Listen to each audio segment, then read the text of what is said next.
Jefferson, tudo bem? É um prazer falar Tudo bem? contigo. Seja bem-vindo aqui à live. Muito bom ter você. Beleza. Igualmente, prazer participar junto com vocês aí. Joia. Jefferson, eu quero que você comece falando para gente como que é o case Soufflé. Para quem ainda não conhece esse case, fala dele para gente. Enfim, eu já dei algumas vezes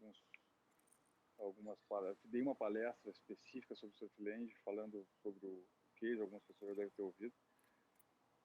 Mas, na verdade, é um case que ele iniciou 100% digital desde a concepção, né? Então, a gente fez com que todas as ações, todo o planejamento, ele tivesse 100% voltado para captação de leads, atendimento e fechamento digital. Esse produto ele está Então, localizado em Garopaba, né? ele é um produto de multipropriedade, Certo. né, que é um modelo de negócio uh, recente no Brasil, vamos dizer assim, mas consagrado há mais de 30 anos na Europa, nos Estados Unidos. E é um modelo de compartilhamento de imóvel, né? Tu compra fração imobiliária e aí tu utiliza por um tempo determinado por ano para o resto da vida, né? Ele hoje, desde 2018, final do ano 2018, foi sancionada uma lei que regulamentou a atividade no Brasil e hoje ele é um imóvel como qualquer outro, né? Então tu tem matrícula, escritura, enfim. E ele foi o primeiro produto imobiliário realmente comercializado 100% no formato digital, né? Até hoje não se tem notícia de outro produto no mesmo formato de venda. Pegando esse teu gancho, eu queria até te fazer a seguinte pergunta. Por que vocês optaram em fazer essa comercialização toda online, o que aconteceu antes dessa crise? Tu vê, tem muito a ver até com a própria crise hoje, né? O cliente que a gente alcança, né, que é o cliente perfil para compra desse produto, ele é um cliente que não está na nossa região. Ele não está no nosso bairro, ele não está na nossa cidade, ele está em outros estados, inclusive, e até países. Então, a impossibilidade de se realizar uma visita presencial nos fez trabalhar com um canal digital como a única opção, né? Certo. E por que a única opção? Porque a gente não quis dar a oportunidade de fazer as pessoas optarem pelo modelo tradicional, porque a gente poderia tardar o nosso processo de compra, fazendo com que as pessoas esperassem o momento de estar em Florianópolis, em Garopaba, para poder adquirir o imóvel. Então, utilizando a ferramenta, a plataforma 100% digital, a gente conseguiu alcançar clientes muito mais distantes, né? E não precisou, obviamente, esperar uma visita presencial para fechar o negócio. Uhum. Como não tinha essa opção de fechar se não fosse digital, então o caminho estava traçado, né? A gente poderia fechar a qualquer momento. E como que se deu a estratégia? Vocês desenharam um fluxograma de conteúdo, de ações, de abordagem? Queria que você falasse um pouquinho sobre isso. Sim. Na verdade, o que fez a diferença para nós foi a pré-venda, né? A gente começou a pré-venda com webinars. Então, a gente apresentava o produto num formato webinar. A gente fazia a divulgação do produto 100% digital através de WhatsApp. Nós, em momento nenhum, pensamos em trabalhar com algum tipo de panfleto, né? E realmente, o início do processo já na captação do lead, na apresentação do produto antes do lançamento na forma digital, fez com que as pessoas já começassem a entender como é que ia funcionar. E aí a gente desenhou um fluxo de nutrição, de automação de marketing, obviamente, de captação de leads. Nos apoiamos inicialmente para trazer credibilidade nível Brasil na televisão, inclusive. Foi uma mídia offline para trazer a credibilidade. Nos apoiamos também em figuras que tinham a ver com os pilares de atração do nosso projeto, no caso, a piscina de ondas em Garopaba. Então, a gente trouxe para dentro do projeto nomes como Gabriel Medina, né, bicampeão mundial de surf, Pedro Barros, 6 vezes campeão mundial de skate, e outros ícones como Carlos Burle, enfim, pessoas que estavam diretamente ligadas ao tipo de lifestyle que a gente estava oferecendo essa união de fatores, né, de credibilidade, de mídia, de formato digital, possibilitou que as pessoas conseguissem entender que essa venda desse projeto específico seria 100% digital. Ou seja, vocês também passaram pelo desafio além de trazer a credibilidade, buscando essas outras formas, outras experiências também em outros formatos, vocês não tinham ainda até então o produto pronto, né? Então, como mostrar um produto que é uma projeção daquilo que ainda vai ficar pronto, né? Eu queria que você falasse desse ponto também. Não, isso é diga-se de passagem, nós não temos ele pronto, Sim. ele foi um lançamento e a obra estava para... Casualmente, nós tivemos a última licença aprovada no IMA no dia 17 de março agora, justo no dia do decreto. Então nós temos lá a licença já autorizada, né, pelo órgão competente, e não podemos iniciar a obra como previsto, que seria nessa segunda-feira, ontem no caso. Mas a obra não sequer iniciou, né? A gente já tem aí mais de 2.000 vendas,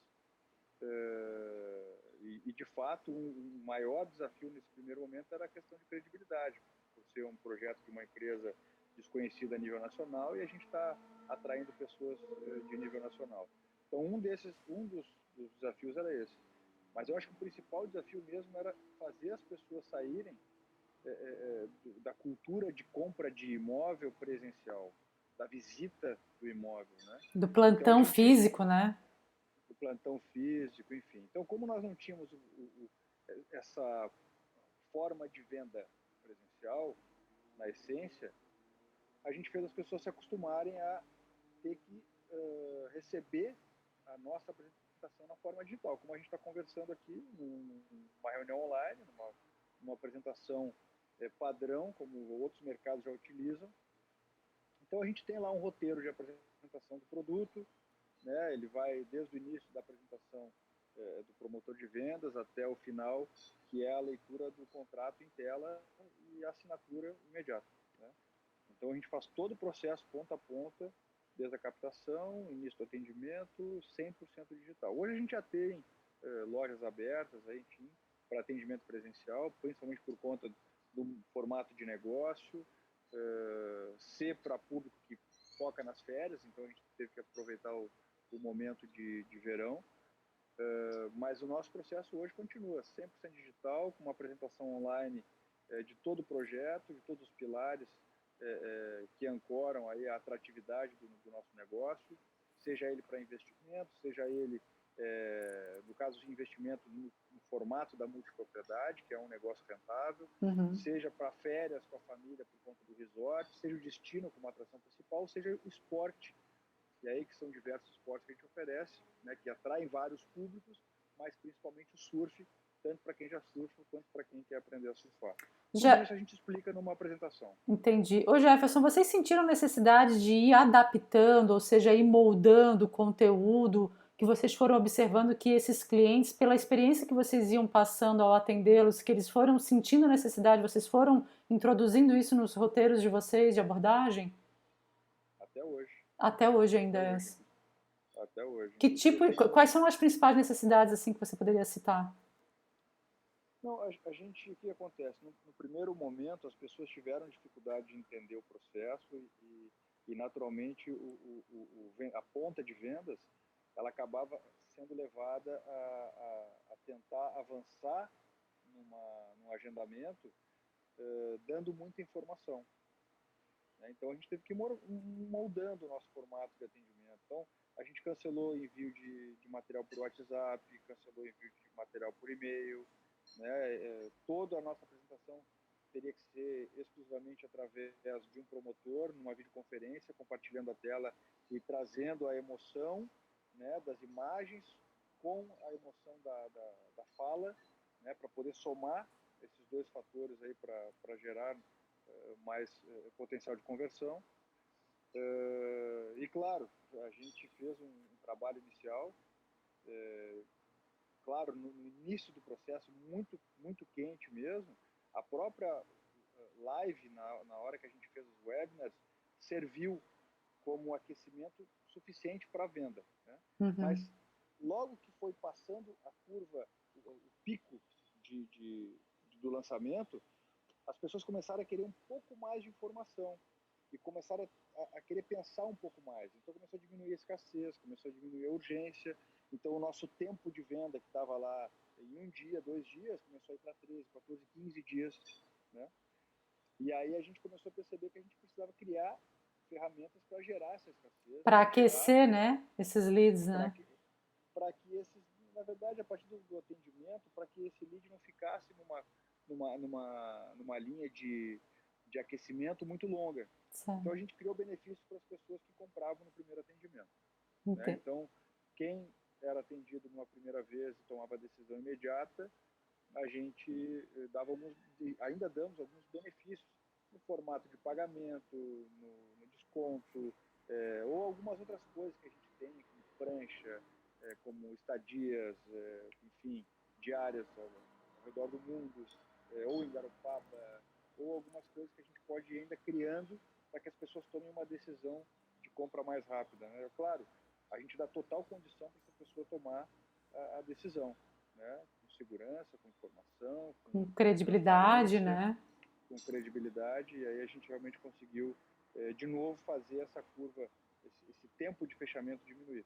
Ou seja, vocês, além de trabalhar o lado institucional da marca, vocês foram trabalhando a necessidade da experiência desse usuário que tinha e tem um comportamento totalmente atípico do nosso tradicional mercado de imóveis, né? Sim, sim, completamente diferente, uma mudança de cultura de compra muito forte, mas que também, por conta do nosso ticket médio, né, média de R$ 100.000, que custa uma fração imobiliária, fica um pouco mais fácil de tomar essa decisão num período de tempo curto, né? Uhum. Agora, o que eu estou vendo para o mercado imobiliário é uma potencial adequação desse formato, no momento onde a cultura ela teve um rompimento muito brusco. Eu não tenho mais como visitar imóvel. Então, se eu quiser comprar, eu vou precisar de alguém que me transfira credibilidade, confiança, transparência, informação suficiente para eu tomar uma decisão de compra através de uma apresentação online, Perfeito. né? Jefferson, Isso a gente está vendo avanço. com essa crise estabelecida e a desconfiança das pessoas de uma forma geral na economia e tudo mais, vocês sentiram necessidade ou alguma necessidade de fazer alguma outra adaptação nesse processo ao que vocês já tinham antes?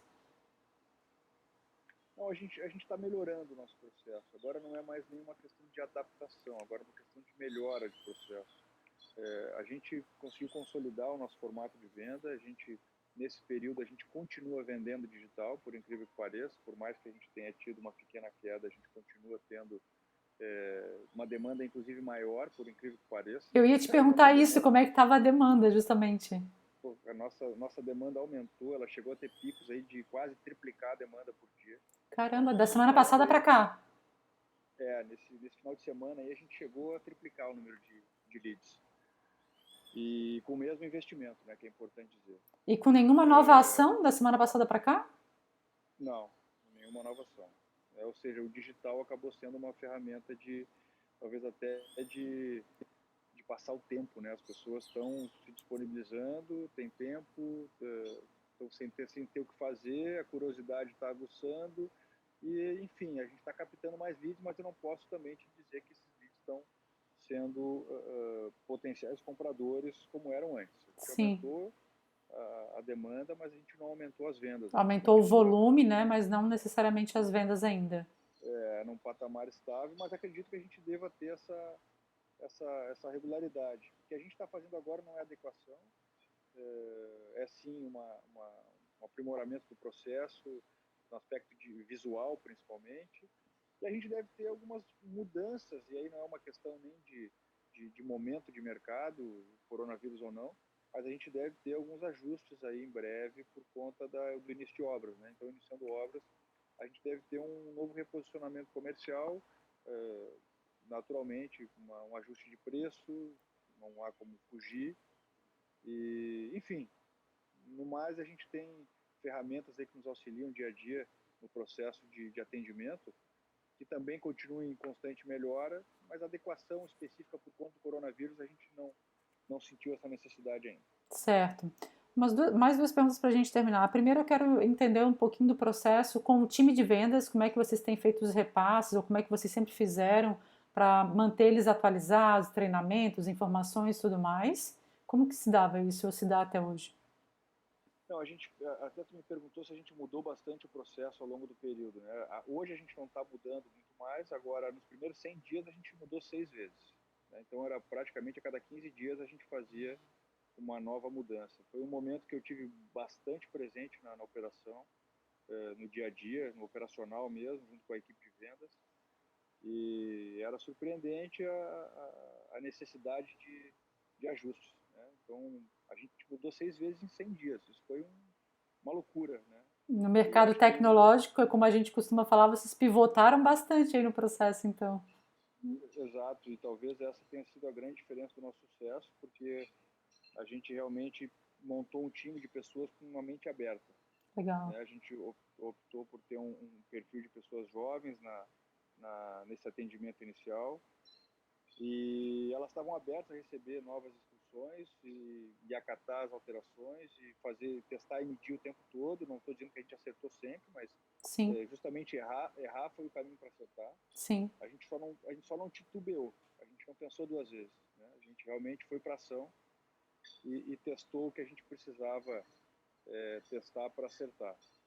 E, enfim, eu acho que esse é um modelo de negócio que não vai mudar nunca. A gente vai continuar testando, medindo e mudando o processo dentro das necessidades o tempo todo. Certo. E para terminar, eu queria que você deixasse uma mensagem para os outros empresários do ramo imobiliário e como que a sua experiência para um processo digital e agora diante de uma nova realidade, um novo comportamento, como que essa experiência digital de fato pode fazer a diferença? Eu acho que a gente está vivendo um momento de oportunidade também, né? É complicado falar de oportunidade com tanta notícia ruim. Mas de verdade, se a gente não tivesse um momento como esse, não que a gente queria isso, mas o mercado imobiliário é um dos mais atrasados na, na questão de tecnologia e de processos digitais. Então, se a gente não tivesse esse momento agora, a gente ia demorar muito mais para evoluir. Até porque, de novo, o mercado imobiliário ele é muito tradicional e as pessoas ainda são receosas de tomar decisões via contrato digital, por exemplo, ou atendimento digital. Como hoje não tem outra alternativa, vai ser natural que as pessoas comecem a se acostumar com esse tipo de atendimento. E aí sim vão perceber o quanto um atendimento digital pode encurtar o teu despendimento de tempo para visitar imóveis que muitas vezes não tem sentido tu visitar por várias questões que a gente consegue tirar numa apresentação. E no caso de lançamentos, por exemplo, muitas vezes tu não tem o que ver, né, especificamente no O local, produto tu ainda vai não está construir. pronto, né? Então, basicamente, tu precisa de um bom guia, né, um bom Uhum. profissional que te guie para tomar a melhor decisão, na melhor forma de compra, da melhor opção dentro da tua necessidade. E isso pode ser feito na forma digital, com compartilhamento de tela, com demonstração de produto, enfim, na forma como a gente está fazendo hoje. E esse é um avanço que a gente vai acabar tendo obrigatório e acredito que o mercado vai evoluir. E, acima de tudo, a gente tem que saber que essas crises, eu tenho alguns anos de mercado imobiliário, tenho 21 anos, já passei por algumas crises e certamente ela vai passar. Então, o que a gente tem que fazer agora, e é o que eu digo para o meu time de vendas na Gralha e na Setland, a gente tem que trabalhar muito agora, a gente tem que treinar muito, a gente tem que testar muito. Se vai dar certo ou não vai dar certo, não interessa. A gente tem que fazer acontecer. Uhum. A gente tem que fazer acontecer, a gente tem que realmente assumir o formato digital e apresentar quanto mais vezes a gente conseguir para a gente melhorar o nosso processo. Sim. A gente tem que estar passando feedback para as lideranças, para a gente poder também estar implementando, como agora no formato digital, na quarentena, a gente não está presente no dia a dia, a gente precisa estar recebendo feedback da equipe, quais estão sendo as dificuldades, que tipo de aceitação a gente está recebendo nesse processo, para poder mudar e aprimorar esse formato de venda digital, de apresentação digital, porque ele deixa de ser agora uma expectativa para se tornar realidade de forma obrigatória. Joia, eu fico aqui pensando só, né, Jefferson, se isso já funciona para um lançamento onde o produto não está aparentemente pronto e visível para as pessoas, imagine para produtos remanescentes, onde já está pronto. Basta as empresas se adequarem de uma forma inteligente e mostrar aquilo que elas já têm pronto, que é uma experiência que pode começar no online e terminar lá na ponta no presencial, né? Com Jefferson, certeza. quero muito te agradecer por estar com a gente aqui hoje. Foi muito bom te ouvir. É sempre bom ouvir cases como o de vocês. Eu já conhecia. Eu fui no lançamento do Surfland, inclusive, e fiquei muito feliz de saber que a gente tem por perto aqui na nossa região, no nosso estado, um case como o de vocês. Te desejo mais sucesso aí nas empreitadas que vão vir e obrigada pela participação. Valeu. Obrigado, sucesso para todos. Vamos com tudo. Vamos passar por isso. Isso aí. Valeu. Deu certo, Jefferson. Já parou de gravar aqui. Mas tu não vai chamar a gente que está na live depois. Tu vai passar esse vídeo aqui, é isso? Não, eu vou. O que que eu fiz? Para